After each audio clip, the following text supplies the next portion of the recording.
Okay, welcome to the ProBrick exclusive YouTube channel. We're thinking about changing the name to Count Straight. We're with Reverend Dr. Jason W. Morrison. Thank you for joining me. Also, the founder of Pro One Theologist page. Let's on with this story and recording on why are you in a relationship? Why are you wanting a relationship? Okay, what's the story behind that? What is the reason why you want a relationship? What is your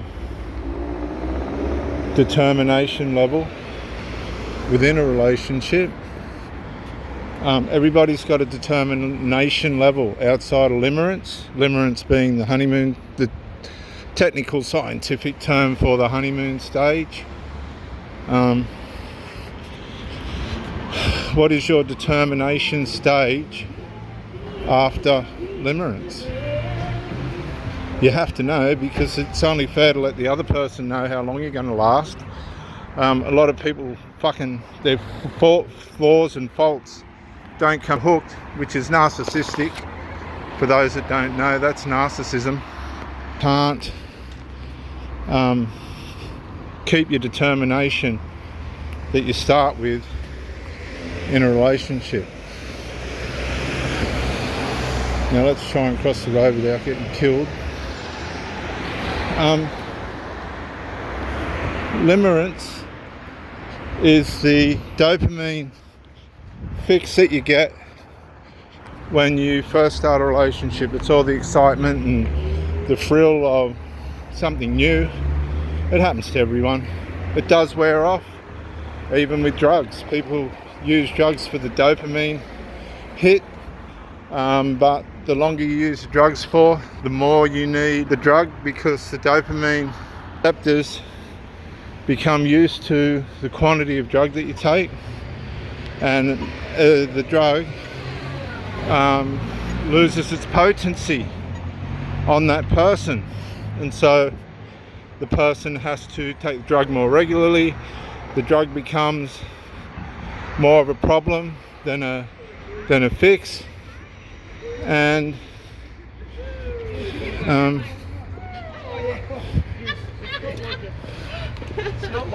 good on you guys. The drug becomes the problem rather than the fix, and then the pleasure side of it fades out as the dopamine receptors fail because they've been flooded too many times for too long, and the drug becomes a necessity. That's how addiction starts, because the dopamine receptors fail, too much of the same substance, and that person then has to take the drug as a necessity, not as a form of pleasure. And this is similar to limerence. Limerence has a way of wearing out the dopamine receptors, which need to be triggered by the presence of the other person. And this can only be, I believe, maintained by value, by personal, intimate value for the person that you're with, which comes down to your ability, otherwise known, I would call, determination. What is your determination within the relationship? Without determination, there ain't going to be one. People fade out all the time. Why? Because they lose value. And once you've lost value, you've lost determination. Now, determination can work in a few different ways. You can try and push for something without value, which ain't really going to give much of a return. But you might have to ask yourself, why has the value gone? What has the other person done, or what have you done for the value to dissipate and disappear? What have you done? Why has this happened? It all comes down to determination. Without determination, it ain't happening. And determination's measured and empowered by value. If you have not got value for that relationship, right, then you will not have determination. It's like food. You get hungry and you want the food, you want to eat, but once you've eaten, that hunger disappears. Now, this can happen to people in relationships. Once they get fed the intimacy that they're yearning, they can fade off and lose interest, lose determination. When you meet someone, there's two elements of attraction. First is external, the second is internal. The internal aspect being character, personality, ability to resolve, can also be conflicted with immaturity, inability to resolve, and these are the things that are going to break down the relationship in the end. The negative aspects, such as inability to resolve, self-awareness, lack of self-awareness, lack of duty of care to the individual person's commitment to the relationship, and it all comes down really to personal duty of care relative to your commitment to the relationship. Now that can be rubbed off, that can be disencouraged by bad behaviour, by negligent behaviour. And these aren't things that you look for, but they're things you've got to address if you're trying to have a relationship with one of these fucking ignoramuses, and it starts to happen. If you haven't got the... As a matter of fact, as soon as you see red flags, you address the red flags, and if there's no response or pushback or just disrespect to what you're asking for, you've got to walk away. Just walk away. Why waste your time with somebody that's not going to cater to your individual personality standards and needs? There's no sense in that. There's no point in that. What's the use of that for your mental health? There is none. And so if you've met somebody and they've all started off limerick, I call it limerick, love bombing, you're the only person, you're the only person that I've had like this, you're the only person that I've told these things to, I've waited for you all my life, you're the best thing that's ever happened to me, all this stuff, I've heard it all. I knew the minute I saw you that you were the one. All this fucking love bombing crap, which is usually a sign that you're going to deal with a covert narc or some kind of narc that's going to fail, because they're running on limerence. They've got a spirit of limerick working in them. Now, a lot of people look towards a relationship with great expectation, only to find themselves dealing with somebody that's fading out, wearing out, doing the opposite of what they did when they started, dropping back into old habits, destructive habits. If they're single parents, particularly women, defaulting back to their surrogate relationships that they've made with their children. Try that one out when you got the single mother's children going up against you. You ain't going to compete with that, and neither is she. I am yet to meet a woman, besides my mother, and I say that very carefully, who has stood up and said, keep your fucking nose right out of my business. I am yet in my lifetime to meet a woman that has done that, and it's the most unattractive, motivation deflating negligence that I've ever seen. Absolutely, I've ever seen. And it's not uncommon now discipline and all those resilience and fortitude and all these principles are washed out by medications, drugs and all these other things that are more often than not supplied by these single mothers. Single mothers have got an atrocious way of enabling dysfunction rather than confronting the issue, usually because they don't confront the issues themselves, starting with themselves. That's why they're single bloody mothers. Nothing gets resolved. There's a lot of people that think just sitting there saying nothing's going to fix things. No, that's not going to fix things. That's just going to enable something. If a rocket's heading to the ground or a helicopter's heading to the fucking ground and you sit there and do nothing, guess what's going to happen? Nothing. But if you have a go, at least have a go. At least if you crash, they can call you a hero. There are so many cowards today that are parents, frightened of their children. Oh no, I don't want to go down this road. Frightened of their children. They've pedestalized them, glorified them, built their egos up to such extent that the children are running the house and the parent. And the parents made themselves subject to that because it gives them a sense of identity. It gives them a sense of security. It gives them a sense that if my relationship fails and I get abandoned, I won't be on my own.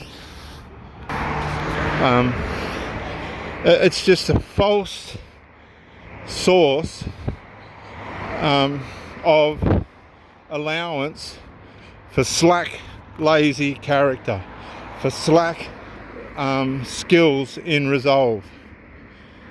These people call themselves peacekeepers. Well, no, give me the peacemaker any day, because the peacemaker will at least try and confront the issue. And so what is your determination? What are your relationship skills? Just sitting there doing nothing when trouble starts? They won't get you far. I've just come out of the shortest, most turbulent relationship I ever had. But thank God I'd had enough experience to know that it was time to walk away. It was time to go. It was time to take the trouble, for that person to take their trouble somewhere else. And they did. They didn't deal with the issue for 10 months, but they left in 5 minutes flat. That tells you something, doesn't it? And this is where it's at and how it's at. You have to have foresight. You can't be blinded by titty and pussy, because all women have got one of those. It goes way beyond that, to the deeper characteristic levels. Soberness, self-awareness, partner awareness, problem awareness, solution awareness, all these things. And unfortunately, too many people today just do not want to navigate solutions, and they lose their relationships. And usually it's voluntary. They just haven't got the courage or the background or the skill to really know what to do. They've never really had to confront anything to reap the rewards of that. So what is your value for a relationship? How far are you prepared to apply yourself? How long for? What long-term evaluation have you made of the person that you're with? What's their health like? Do they look after themselves? Do they think in a way in which is going to be constructive for the relationship? Why are they on their own in the first place? What habits do they have? Are they medicated? Are they drinkers of alcohol? All this other crap that wrecks relationships. That's what you got to ask yourself. Who is this person? Why are they on their own?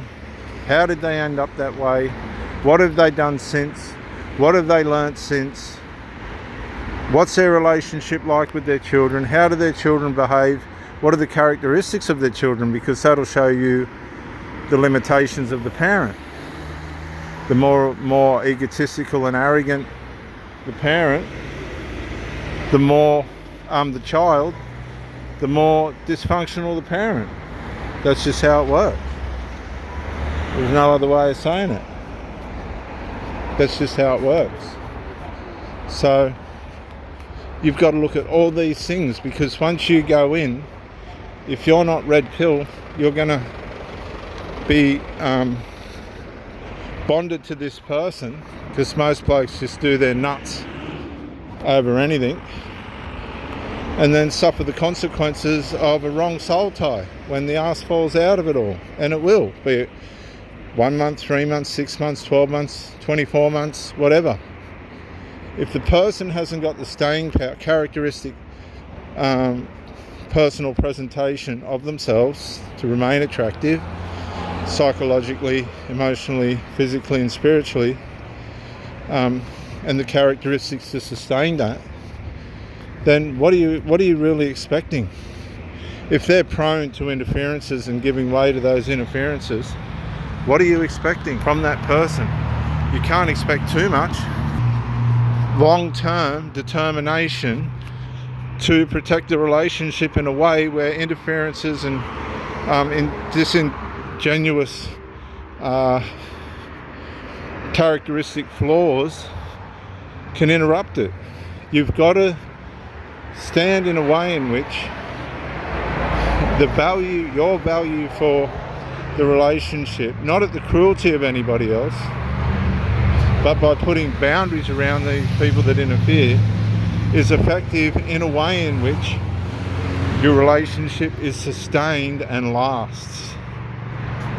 And that's all there is to it. Otherwise, stay out of it. If you're one of these weak people, if you're just going around trying to get a body count, trying to just damage people because it suits you, then you reap what you sow. That's called evil, and you'll bring evil on yourself. Don't worry about that. Evil follows and pursues evil. You can pretend that it doesn't, but it damn well does. And that's all there is to it. Just does. You can kid yourself all you like. I don't agree that if you come out of a relationship you just should start banging whoever. No, I think you should heal. Work out what went wrong, why it went wrong, and take accountability to that. Maybe in some ways you need to apologise to the person that you buggered around, or at least in some way communicate something instead of stonewalling. You get these stonewallers, which is evidence of narcissism and a lack of responsibility and accountability to the lack of contribution that the person's made to the relationship in the last instances, which is usually why they've been kicked to the curb or sent away. They've driven the person round the bend with unresolved and all this other stuff. In all honesty, please be real. Don't go out and hurt people. Don't do it. Do anything but that. Take stock of yourself. Allow yourself to heal. Allow yourself to mend, and wait. If somebody comes along, that doesn't mean they're going to be the right person either. But don't just use people and abuse people. You set out to deliver the best effort that you can with full value and full determination. And if it's not the right person, test fast, adjust fast, and change fast. Don't muck around. I've had stacks of Sheilas that I've had to say, look, I'm really sorry, but this is not something that I'm interested in. And you just, though it might kick and scream, some might just disappear. That tells you a lot. If you've been with somebody for more than 3 months and they just disappear, it shows you that they can say that they love you, but it shows you that they didn't, because they had no fight. Their mind was already made up. You just exposed it by giving them an early mark. Don't kid yourself. Just don't kid yourself about people. Some people are just not cut out for a normal, simple, standard, intimate relationship. They have to add drugs, they have to add medications, they have to add psychedelics, alcohol, and all this other crap that's going to sabotage it in the end anyway, because they're sabotaging themselves. Then you've got the interference of children and that goes on. No. The balls and the personal masculine dignity to be able to guide these women that you allow into your life with integrity, honesty, transparency and strength. And even if they get the shits and go, well, fuck you, they'll look back somewhere in the deep caverns of their mind, or what's left of their fucking mind, and go, oh, there was something about that person that rang true, and I think I fucked up. Be that type of person.